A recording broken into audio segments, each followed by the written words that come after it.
Hey everybody, Quantum back here again, and in this video we're going to be taking a look at another matchup with that spicy location version of Ruby Amethyst that I put together. The deck profile for this deck where I explain the card choices, as well as the deck list, is linked in the description. But we are going up against Ruby Sapphire, probably one of the best meta decks in the format, if not the best, along there with Emerald Steel. And we're going to see how this can fare, because I did create this deck in part to try to combat Ruby Sapphire as well as Emerald Steel, since we go heavier on the locations with the Jim Hawkins and the Tuk Tuks. Now to start off, we are on the play, which is very strong for us, and in game 2 we'll be on the draw. We start off pretty strong with a turn 1 and turn 2 drop, able to quest out for a couple of lore here. Unfortunately, our turn 3 is very underwhelming, so we're forced to play a 1-drop Chernobog Followers before we even ink and banish that Broom, which sacrifices board presence for a card draw. We're going to go ahead and ink Crab and pass. Now my opponent was basically able to regain tempo despite me going first, and this is probably what swung the match in his favor, at least for now, in that the turn 1 Popsicle, turn 2 1-jump is basically the best start for Ruby Sapphire. The only thing better is if he has a turn 3 Hiram, because that 1-jump does enable you to claw back the card advantage that you would have lost normally from getting that extra ink off of the 1-jump ahead, and he does indeed have the Hiram. So this basically means that instead of me being ahead on ink each turn, he's now ahead on ink each turn. So he's on 4 right now, I'm on 3, I'll be on 4 now. So that going first advantage is mitigated, and obviously my hand is less than his at this point, right? Especially since he got the Hiram off. Thankfully, we do have the Brawl to deal with the Hiram. We quest with the Chernobog Followers, banish it, so again, sacrificing board presence in order to draw a card. So we're just left with the Cusco, which isn't necessarily too bad, but we know that Ruby Sapphire does have a way to significantly develop a very powerful board very quickly. Unfortunately, the opponent does have a second Hiram, and this makes it very difficult for me now, especially if I don't see my card draw. The reason why I am, again, banishing my 1-drops to draw is because I'm hoping to get some kind of combination of this out right now. The Queen's Castle is definitely stronger, but the RLS Legacy does represent 2 lore still, right? And the Jim Hawkins, I guess you could say, is protected with the evasive, but that doesn't really matter too much in this matchup. The opponent plays an Ice Block here, which tells me that they need to quest in order to draw cards. They do have a lot in hand already, and to be fair, in this particular scenario, if I did have Queen's Castle, if the opponent already had a Maui, they would just use the Hiram on board and the Maui to crash into the Queen's Castle for a total of 7 damage. If they didn't have the Maui and they drew it off of that quest with the Hiram, then the Queen's Castle here would have been miles better than the RLS. But because I do have the RLS, it is 8 toughness, which means the Hiram plus the Maui couldn't even take it out anyway. So the Hiram represents more value in questing there, banishing the item. Now on our turn, we're going to be able to use our 5 ink to drop our own Maui and trade out with the opponents here. And instead of crashing into the Hiram and putting 4 damage on it, I just opt to continue questing here, because I'm like, my RLS should survive another turn, which gets me another 2 lore. So it's going to get me a total of 4 lore at least, unless the opponent has another Maui here that they want to drop, because throwing the Hiram into this RLS right now won't take it out. So we'll see what the opponent wants to do here. They're thinking for a little while. Yes, this second Hiram is a bit of a problem, and every time you draw with Hiram, it just feels so demoralizing, like as the opponent, because you're just like, well, they probably just do into like another Hiram, or just some significant answer that they are just going to keep for the end game.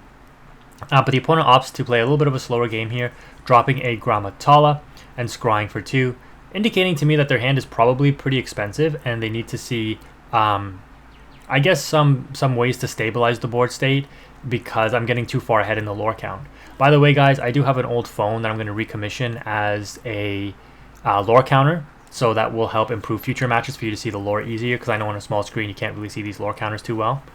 The opponent opts to brawl my Cusco there, which seems like a really desperate play, but again, in hindsight, the opponent is just looking to slow me down. They have 6 cards in hand, and this indicates that they have very strong top end ready to drop, so I need to be very careful. In this particular scenario, again, you can argue that instead of trying to race, I should be opting to try to deal with that Hiram, because even if they have another Hiram, having to play that Hiram out without being on like 15 ink on their side yet means that it is a little bit of a tempo loss still. So I do end up bouncing back the Jim, so I could have, instead of going for the 2 lore, opted to crash into the Hiram and then use Fox to finish off the Hiram. So this is maybe a little bit of a mistake. I'm not sure what I inked there. That definitely wasn't a brawl, right? Because I probably would have brawled the Hiram, I'm assuming.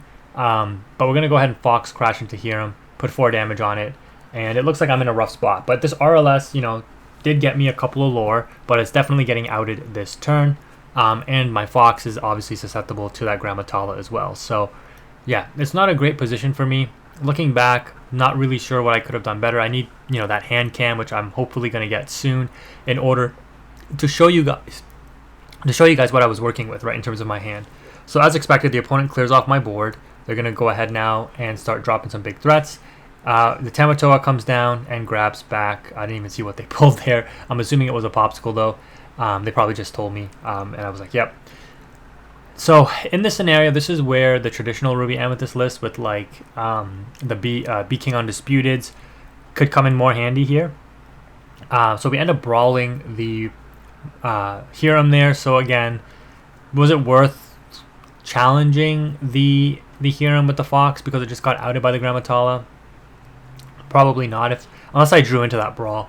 But yeah, now the opponent's going to start dropping their top end. They drop the dime here, and this does represent a significant threat because even a board clear, they can just continue to drop big questers every turn and just continually dime them until they win the game, unless I'm able to close the game out with a couple of goat cycles, which in this position is going to be very hard to do since I don't have cards in hand. This is where, again, the Queen's Castle earlier on would have made all the difference. Seeing a rabbit would have made the difference, right? Being able to cycle rabbit for a couple of card draws. Because the way you beat Ruby Sapphire is you out-advantage them.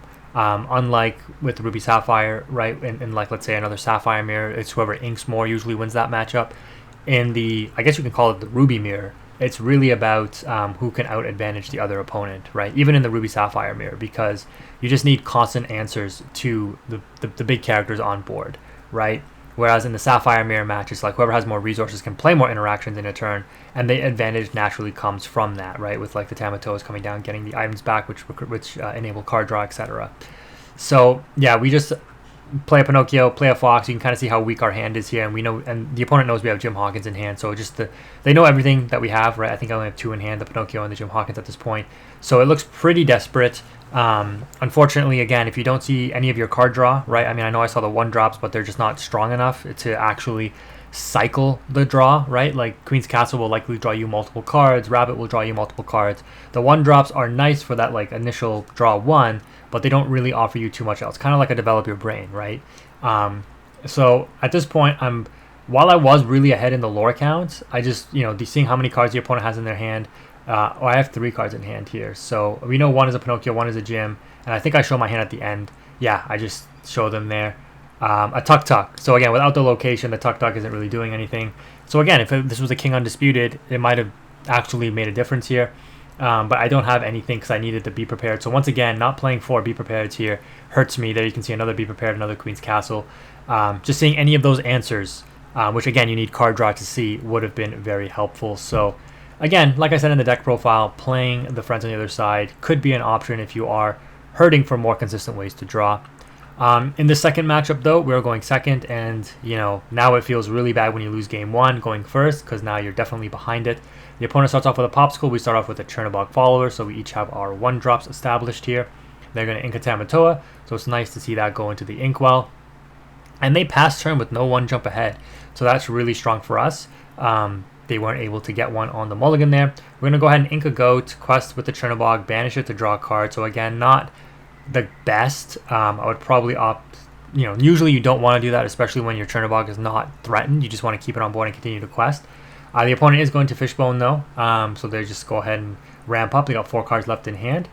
And I imagine that I probably drew that Cusco off the Chernobog because I wouldn't have banished Chernobog otherwise. I would have just kept it on board to continue questing. So we draw here. We're going to ink the Crab, pay 2 for yet another Cusco, and maybe I just top deck 2 in a row. I don't know. Again, need that hand cam so I can go back and remember what exactly I was dealing with and why certain decisions were made in full detail. But yeah, the double Cusco here is pretty good because again, it just represents questing pressure and lore gain. The opponent hard casts how far I'll go, and that's really good for us. They're going to go ahead and Fishbone. So they're playing the Ruby Sapphire game. They just need to aggressively ink, continually ink. But they only have, I think, 3 cards left in hand now. So we're looking not the worst. They are on 6 ink, though, which means that we are in threat of getting Be Prepared next turn.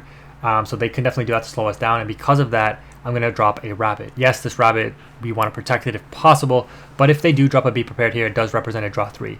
They ink their top deck, which tells me that, you know, either their hand is just all top end that they want to keep, or just uninkables, right?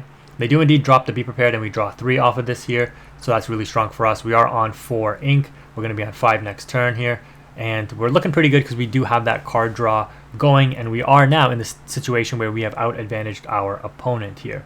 So we're going to go ahead and ink the Brawl. Usually a card you want to keep for the Hiram because you want to be able to instantly out it. But I follow up with a Goat and pass turn. The opponent draws, and they're going to go ahead and instantly play a 1 jump ahead. So kind of on, you know, I guess you could say like this is a fault of, I guess, any deck really. But when you play these cards that you need to really accelerate your opening plays, when you draw them late in the game like a 1 jump ahead, they do feel very underwhelming. Like normally you see people Fishbone Quill the 1 jumps, but if you don't have any other turn, like any other cards to play, as this opponent has, you know, 2 cards left in hand, not much to follow up with, there's not much else you can do, right? So they just continue to ramp, hoping that their deck can bail them out because they do play a lot of top end. On 5, we get the perfect combo off in the Jim Hawkins into a Queen's Castle. I ink here and forget to move Goat to the castle because I'm dumb. So don't make that mistake when you're playing because I could have drawn 2. They're going to go ahead and 1 jump once again. And do they have the answer to the castle or not? They have a Maui. So something they were definitely keeping in hand clearly, waiting for those locations because, again, they know what I'm playing. But again, thankfully, the Queen's Castle is able to survive 1 Maui. So we're going to be able to gain 2 lore and draw 2. Not draw 3 because I didn't move Goat like I should have. But that's fine. The Goat should also be untapped, which I probably do in a couple. Yeah, right there. And we have a decent amount of ink to work with. So what are our options here to deal with this Maui so that our Queen's Castle could potentially survive? The opponent has 1 card left in hand. Unlikely to be another Maui. They could top deck into another Maui here. But, you know, if we can deal with this Maui on board, we're feeling pretty good. This is where like a Tuk Tuk would be absolutely incredible because I could play Tuk Tuk, move it and the Goat into the castle. The Goat would get +2, and then I can just throw Goat into the Maui, and then I have 2 characters on board in order to draw 2 next turn. So I'm going to go ahead and Fox back the Jim Hawkins and spend the Goat and the Fox to take out the Maui. So Maui got a lot of value there, right? It put 6 damage on the castle, and it took out 2 of my characters. But that's how desperate I was to keep castle alive because I know this is the card that wins me this matchup here. So the opponent draws. They're only on 2 cards. I haven't seen a Hiram yet. But even if they do see a Hiram at this point, they're not necessarily on like that 10+ ink. So they won't be able to play like a crazy amount of interactions in a turn yet. They do drop the Medusa to out the Cusco because they want to stop the draw. But I draw off of the Cusco anyways. And they hard cast the How Far I'll Go. So the Queen's Castle survives yet another turn. And we, you know, are looking pretty strong here because we're going to gain another 2 lore. I got like, I don't even know how many cards in hand there, 7 or 8. We're going to play 5 for another Jim Hawkins most likely and drop yet another location. So looking really, really strong here. Again, the opponent only on 1 or 2 cards in hand, 1 card in hand, it looks like. I just pass and I'm like, yeah, take out 1 location. I got another one. I still got like 4 or 5 cards in hand there. 5 cards in hand, it looks like. They do drop the Tamatoa, so their deck eventually bails them out here. And I think I told him, yeah, he had no items when he played it. I was like, yeah, just pop your Popsicle and then play your Tamatoa, get back your Popsicle. So yeah, they did that, and they get an extra draw off of that there. They use the Medusa to take out the castle and pass turn because they're kind of tapped out. We gain 2 off the castle, and we've got and draw 2 because Jim is on the castle. And yeah, this interaction, you know, looking pretty strong when it goes off, right? We're going to be I don't know what I'm really going to do here. Do I drop Be Prepared? Oh, Maui, okay. That makes sense because the Tamatoa isn't enough by itself to take out the castle. And if they want to throw Tamatoa into the castle, that's fine because I'll draw... I'll continue to gain lore, and I'll also draw, and they don't get an item back, right? So they're going to go ahead and, yeah, drop a Popsicle here, and I move Maui to the castle, so I get a draw 2 if they don't take out one of my characters or the castle this turn. They have 3 cards in hand, though, and this is where Tamatoa can really start to snowball. But at this point, I think they're on 0 lore. I'm pretty sure they were on 0 lore the whole game. And a dime here doesn't represent a big threat at all because my castle is outpacing their lore gain with the dime.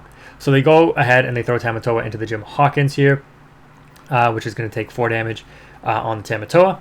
And we still draw 2 because we have Maui on the castle, unless they're able to out it here. I think they're thinking what they can do. They just hard cast the Sisu, so they can't banish anything because nothing has 2 or less strength, and they pass turn. So here we're going to go ahead and gain another 2. I think I'm at like 17 at this point. We draw 2, and then I pay 4 for a, oh no, I was on 19. I pay 4 for a goat and win the game, and kind of just show my opponent, yeah, I had all the gas there. So just like I said in game 1, you know, whoever's able to generate more advantage, my opponent had the double Hiram. In this case, I had the rabbit, the Cuscos, and the castles. You can kind of see that that is what wins you the matchup in, or wins you the game in this particular matchup. So yeah, on screen here is likely the deck list now as we go ahead and we wrap up this match. If you've made it this far in the video, thank you again for watching. Let me know what you think in the comment section below, and make sure you've dropped a like and comment, and maybe even subscribed if you enjoyed this content. Thank you again. Quantum is out.